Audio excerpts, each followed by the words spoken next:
Quick Bible question. I was reading some Okay. watchtowers and things. It's about Isaiah 52, 14. Do you have a minute? Is this okay? So we would absolutely love to talk about it. Unfortunately, today we're just doing some cleanup at the building, but Oh, we could okay. arrange for somebody to call you back. Oh, I won't have time later, Would but that work? no, it won't work for me. But anyway, well, Okay. that's okay. Let Maybe. me let me get my Bible and Oh, I'll okay. just need a second to go get it. Okay. Okay, hold on 1 second.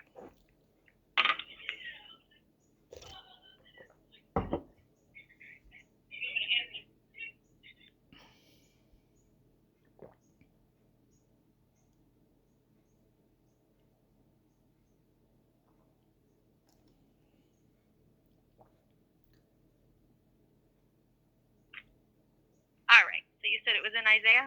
Yeah, Isaiah 52:14. Okay. Are you much of a Bible reader yourself?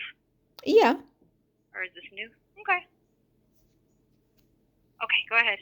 Well, What's the question? what I've got here is the New Living Translation. They're all pretty much the same, but it's talking about the death of Christ, and it says, "But many were amazed when they saw him. His face was so disfigured, he seemed hardly human, and from his appearance, one would scarcely know he was a man."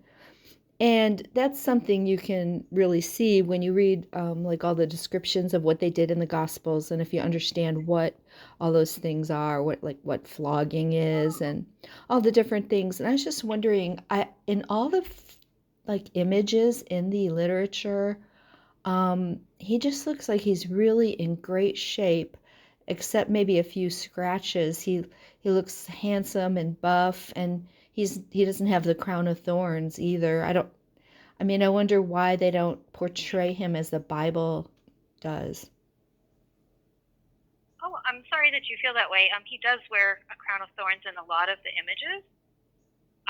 But I guess I'm questioning, is it a question or more of a statement Yeah, that I you was have? just wondering why they portray him as looking kind of fine, in most of the pictures I've seen. Oh, They don't seem oh, to get okay. into the details. They say everything they do is so accurate, but they don't.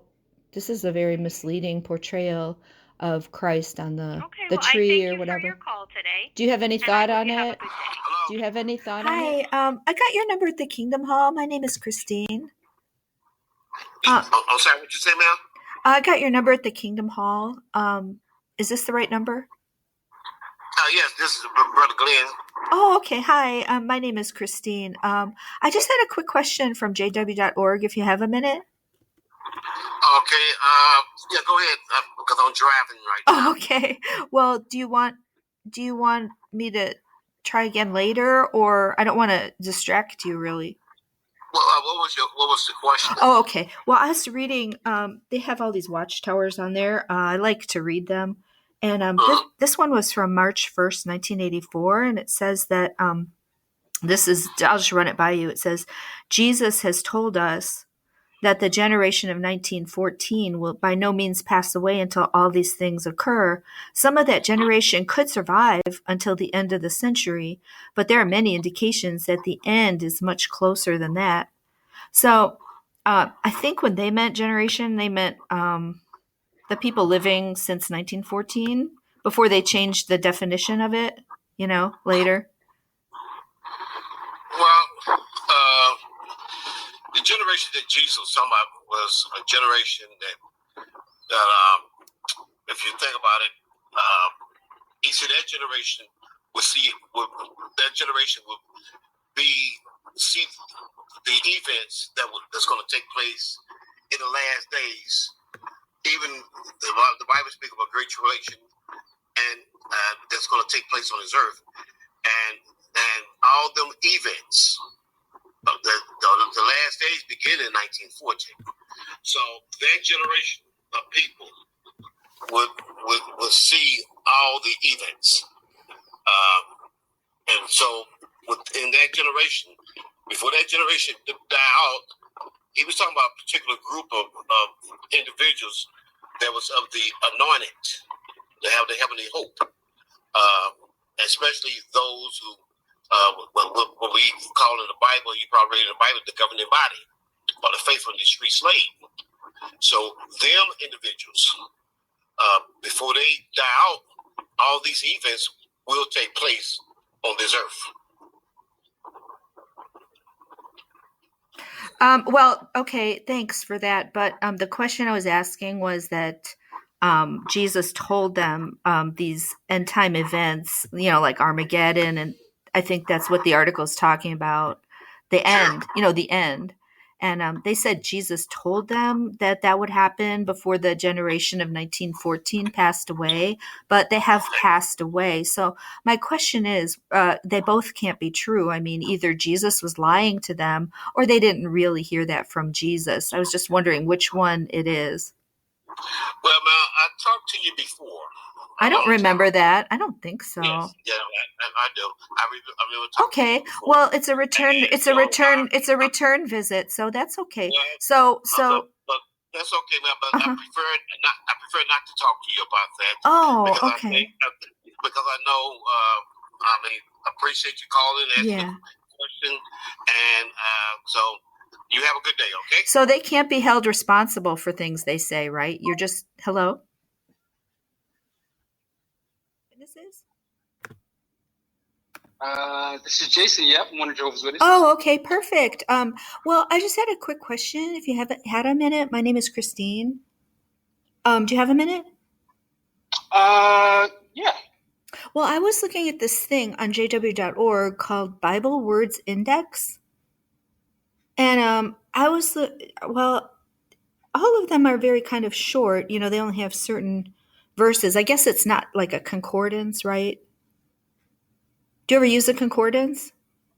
I'm curious. What is this call regarding? Oh, I just have a question. I'm getting to it. It's a Bible. How'd you get my number? Well, it was someone in a Bible group. They said it was this was Jehovah's Witnesses. So, I don't know them personally. Huh? Yeah. Bible group? Yeah, it's on Facebook. It's just a Bible discussion book group, not book. But anyways, I'm not part of one. Oh, I know. It must be somebody that thought you were Jehovah's Witness or something. Anyways. Yeah, I'm sorry. I'm sorry, but I have to go. But thank you very much for calling. You sound kind of paranoid. Nope, not paranoid. Are you okay? Just busy. Are you okay? Very okay? Oh, okay. I'm very okay. Have a good day. Oh, okay. God bless. Well, I was reading some stuff on jw.org, and I just had a question about something I saw on there. It was an article about the Pope, and it said that Garrett Loesch used to be a Catholic. So what the statement he made is that if the Pope is not infallible, then the doctrine may be false. So, I mean, doesn't that apply to the governing body too then? I appreciate you calling, and I know you're just wanting to try to help people. And that's what we try to do. But I hope you have a nice day now. Aren't you interested in what the spiritual food is? Hello?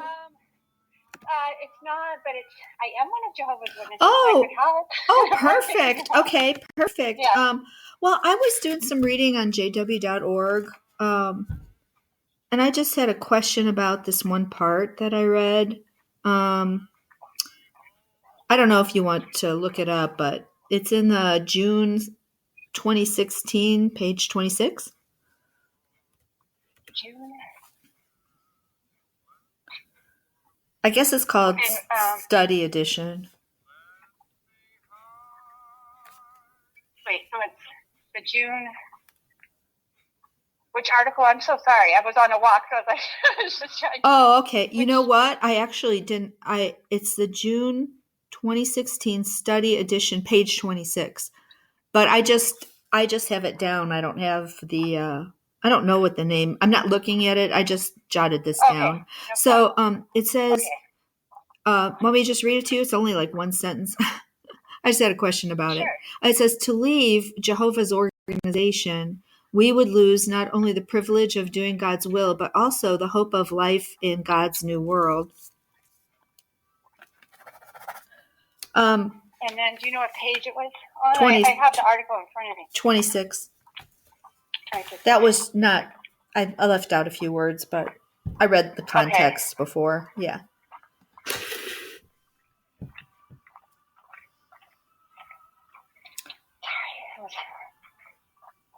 Okay. Okay, so I'm on the page. Okay.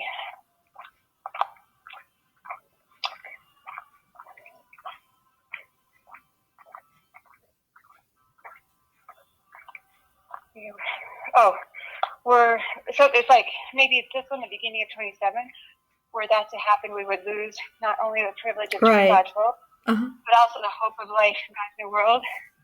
Yeah. And it was talking about if you let mistakes of others stumble you to leave the organization. Yes.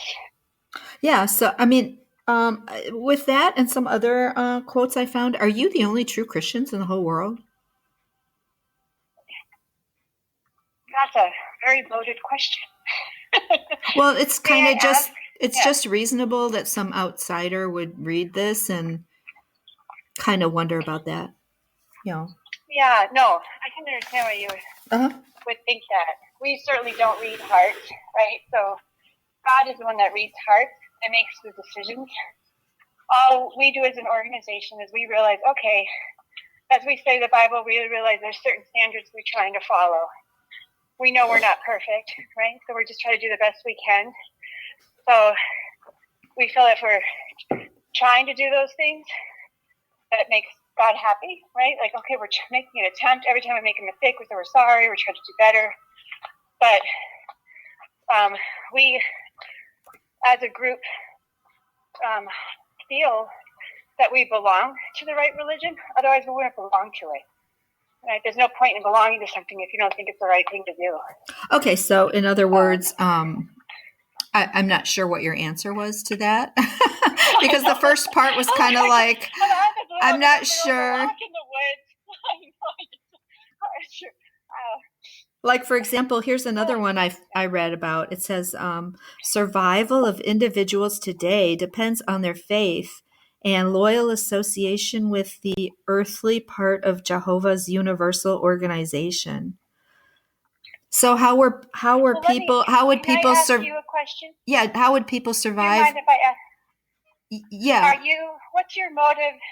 What's your motive in trying to find out the answers to these questions? Or even how did you even get my number? I guess, are you interested in trying to really figure out, well, what does the Bible have to say? And is this, or I'm just trying to clarify your beliefs, you know. Okay. And may I ask, like, who I have the pleasure of speaking with? Because I don't even know how you got my number. Which is Christine. very interesting, yes. Christine, yeah. What's your name? Well, Christine, how did you get my cell phone number? So, well, I have I do a lot of phone witnessing, so I have a lot of numbers just from different sources. It wasn't anybody I know in person for sure. So anyway, so but you know, they were saying you would know a lot about Jehovah's Witnesses. So I would? Oh, that's interesting. Mm-hmm. Okay, well, I will do.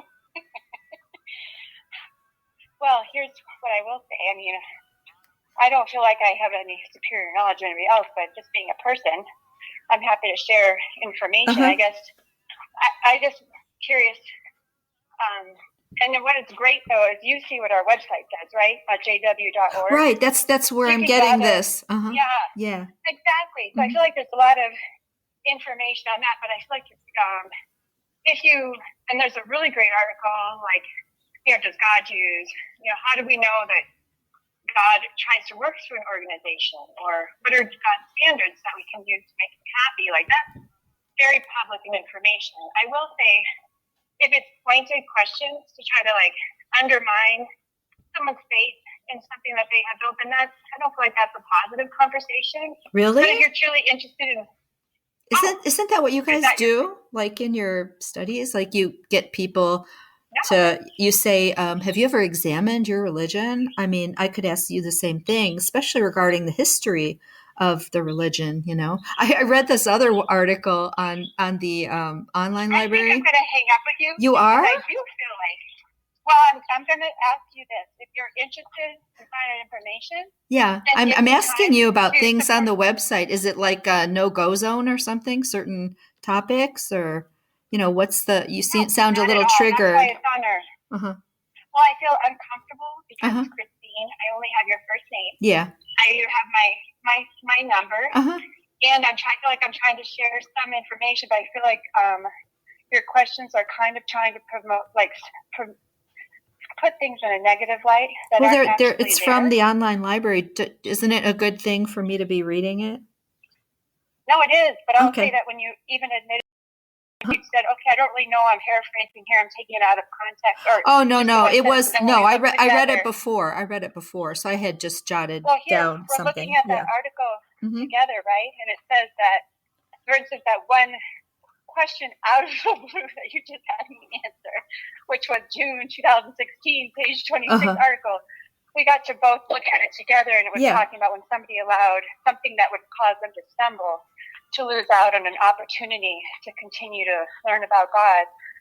That would be like a mistake, right? And so then that's where I feel like with the initiation of our conversation. So there's nothing the organization could do either in the past or present that would make it logical to kind of question it. Like, what about their whole history of false predictions of dates? I mean, logically, that's even in the Bible. No, you're totally. You don't even have the right information. I'm sorry. I don't. That's not accurate. No, do you want to talk about the specific ones? I mean, there's many. There's huge long lists online quoting. You're not. Hello?